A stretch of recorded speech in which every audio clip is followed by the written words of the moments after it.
Hello everyone. It's been a hot minute since I've seen you. Got a new sign? Like it? I hope so. Let's hope the glue holds. Ha! Anyway, welcome back to Lolly's Kitchen. I'm so happy to be back with you today. We are going to do a new recipe I just found. It's delicious. It's a great summertime recipe. It's a strawberry rhubarb crisp. I love rhubarb. When I was a kid, I used to pull it off the plant at my aunt's house and just crunch on it. I think the kids dared each other to do that just so we could see the faces that you make when you eat it. It's really great faces. So I happened to be at Walmart. Oh, and sorry, my knee hit something. So I happened to be at Walmart and I saw bundles of rhubarb. So that's kind of cool. They were right at Walmart. I have a friend that gave us some too, but I didn't know what to do with it at the time. And then we were visiting some other family. Got a really great recipe for some a crisp topping. So we are going to make strawberry rhubarb crisp. Okay, so this is one of the stalks of rhubarb that I got. If you can get it earlier in the season, I think it's a little, not quite as, I don't know, it probably tastes better because everything's better in the beginning of the growing season as opposed to the end. So I am going to show you how to prepare your rhubarb. So when you get it, the stalk, there are fibers that you have to pull off. So when you go to cut it, you're gonna cut the end off and then you're gonna grab the end and then you're gonna pull the strings off. So this is what, if you've ever eaten rhubarb right off the stalk and not done this, why you're chewing it like a piece of gum. Because you wanna get all this off so that it's not stuck in your teeth and, you know, yucky stuff like that. So then once you get it all off, you're just gonna cut it and put it into your dish. I've already got my amount here, I just wanted to show it to you. But see, as I'm cutting it, I'm pulling these fibers off, which makes it more tender. Okay, so just remember that. I don't know if you can buy frozen rhubarb, but it would be nice if you could. But if you have a plant or you know somebody that has a plant and you like this recipe, go harvest it, prep it, put it in the freezer, and then you can do this in the middle of winter, and then you will be having your fireplace, your toasty toes, remembering the nice warm weather outside when right now we're complaining it's so hot. We're looking forward to fall, so we can have a little bit of the best of both worlds. All right, so in my bowl here, I have about 4 cups of rhubarb already cut up. You're gonna have 2 to 3 cups of strawberries. I actually cheated and used frozen strawberries because I had them. I forgot to grab some at the store. So you're gonna have those, mix it together. And then I'm gonna add 1 cup of sugar, but I'm not using sugar right now, I'm using Truvia. So I'm going to use that in lieu of sugar, trying to be a little healthier. And then I also have 3 tablespoons of cornstarch in here too. So the cornstarch is your thickening agent because your strawberries are gonna create a lot of juice in this. And so you wanna try to thicken that up so that you don't lose all that goodness. If you like less sweet things, you can add less. If you like more sweet things, you could add more sugar. It's entirely up to you. On the bag, I think it says the conversion chart is 1 to 1. So, 1 teaspoon of sugar actually equals 1.5 teaspoons of Truvia. So I am doing just a little short of what the recipe calls as far as using a sugar substitute. All right, we're gonna mix all this together. So this is all the ingredients that go into the middle. It actually did call for one recipe I saw had lemon juice that you could put in it. So I don't know, counteracts. It was just that recipe. This recipe called for orange zest. So I have a little jar of, I put it away already. I have a little jar of orange peel that I got at one of the spice stores. So I just substitute that anytime I need zest, so that way I don't have to worry about going to the store and getting that. So now I'm gonna dump this into a tart pan. You can dump it into anything. I did notice that the last time I made this, the walls on this are a little short, so it did overflow. So just be mindful when you're adding it in here, how much to add. See all that juice already from the strawberries? That's probably because these were frozen. That's another thing too, if you go to a picking place and buy a bunch of strawberries, you could prep those up and put them in the freezer, and then you have fresh strawberries also. So they're pretty cheap at Walmart though, but fresh is always better than processed. All right, so I have my middle of my, the main part of my dish. Now we're gonna make the crisp part. So for the crisp, the recipe I have is 1 cup of flour, a 1/2 cup of sugar. Again, you can make that sweeter or not as sweet as you want. 1 teaspoon of baking powder, that helps it rise. And then 3/4 of a teaspoon of salt, so you can omit that if you're not doing sodium. And then 1 unbeaten egg. So here is my flour and my salt and my baking powder. I feel like I'm saying a lot because I haven't seen you guys in a while. Got a little nervous because I'm happy you're here. And now we're gonna add 1 unbeaten egg. So on this one, I'm trying to be a little bit better, healthier. So that's why I'm using the sugar substitute. And then I'm using gluten-free flour. So I have a lot of friends that are gluten-free. So this way I won't eat this whole thing myself. I'll be able to share it with my gluten-free friends. And I'm going to dump this egg right in the middle of this flour mixture. And then we're gonna mix it in, and that's when we're kind of beating the egg up that way.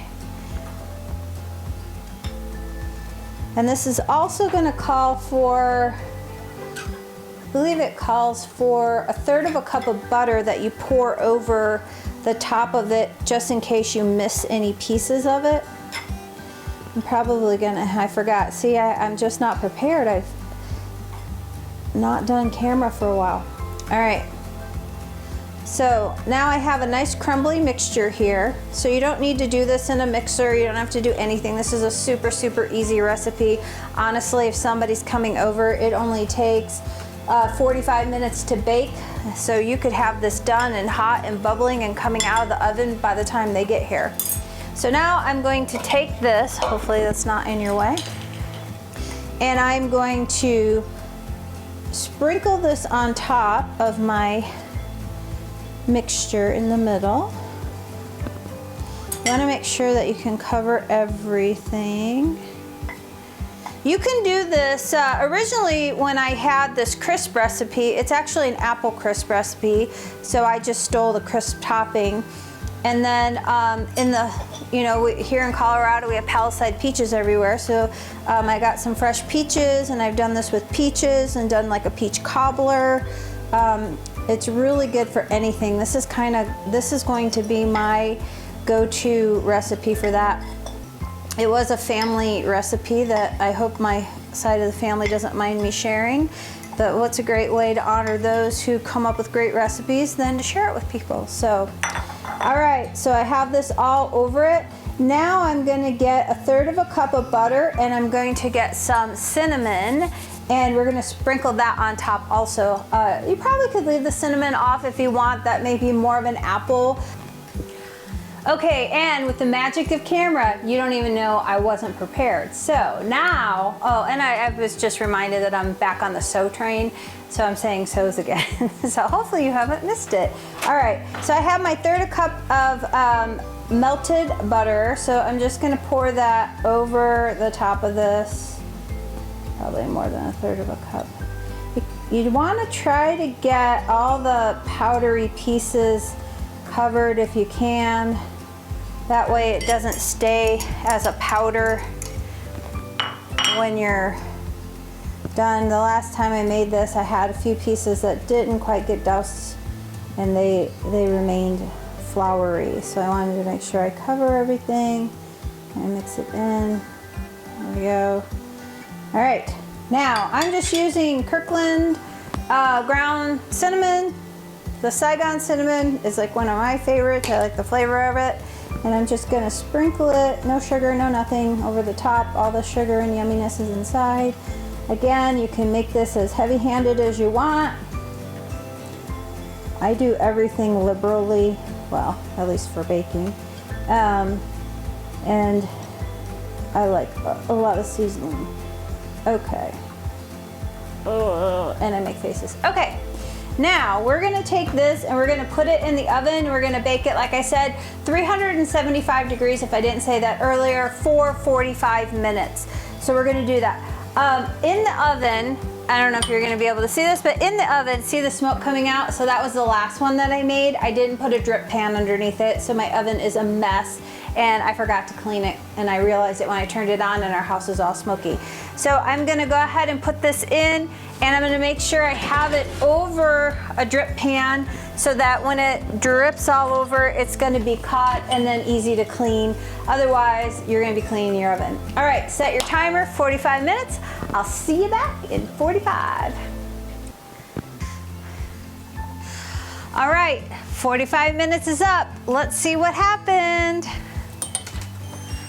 And that's why, I don't know if you can see in there, but that's why you have a spill pan. Oh my goodness, okay. Look at this yummy, gummy goodness.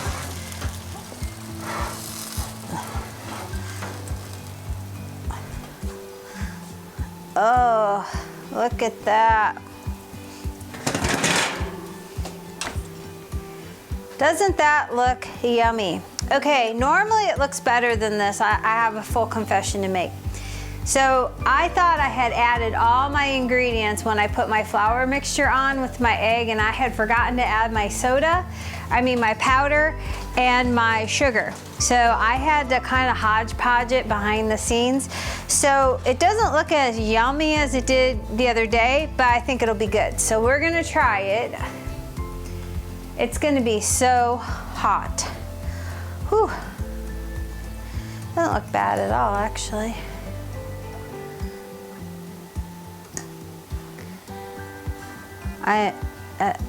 This is gonna be a minute before I could, yeah, I had to blow on this.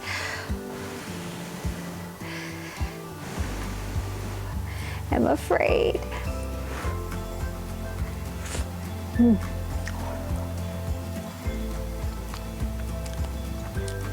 Yeah, it's not bad at all. Wait, it's delicious. Not bad. No, it's really, really good. So it's best if you add all the ingredients together before you put it on there. But you know, hey, stuff happens.